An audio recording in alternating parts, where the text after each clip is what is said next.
All right, all right, all right. It's Wednesday morning. Owen and I are back for Hump Day Huddle. We'll kick it off as we always do with your movie quote. Name the movie this quote is from. You had my curiosity. Now you have my attention. Leave your answers in the comments for me. Your nugget of awesomeness today is about being too comfortable. I was giving a talk a while back and I needed to do some research for it. And I was Googling lists of things that make people uncomfortable. And as you can imagine, there was a lot of the same things on the different lists. But there was one, only showed up on one list, but I loved it. Made me laugh out loud and it kind of resonated with me. And it was the moment you spin around and face everyone after your turn in bowling. Seriously, that was on a list.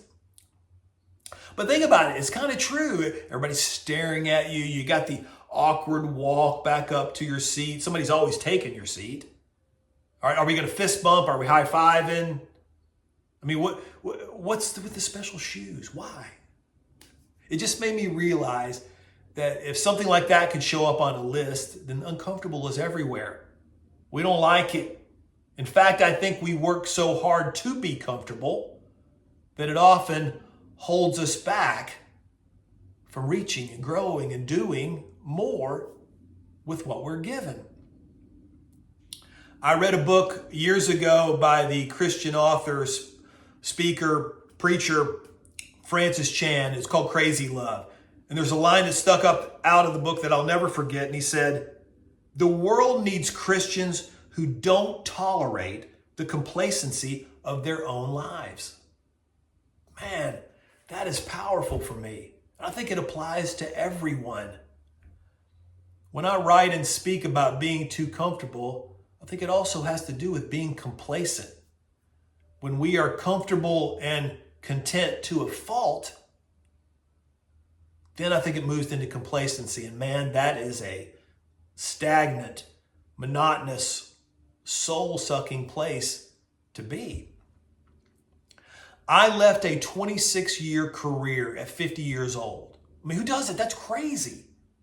And the year prior to doing it, in my mind, I would walk up to this imaginary cliff and look over and say, I can't do it. It's too far down. I'm too scared. I can't do it.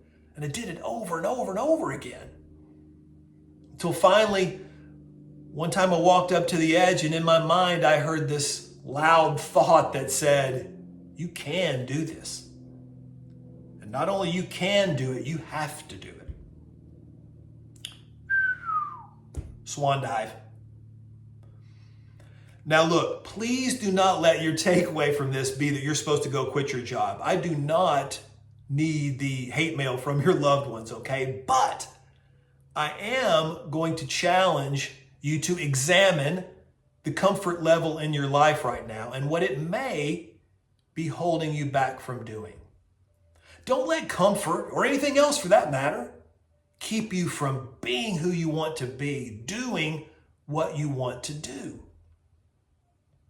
We will not tolerate the complacency of our own lives. We will walk up to the edge of that imaginary cliff, look over, and be unafraid. Swan dive. I hope you have a great rest of the week. Thanks for coming out. We'll see you again next time. Remember, reach, grow,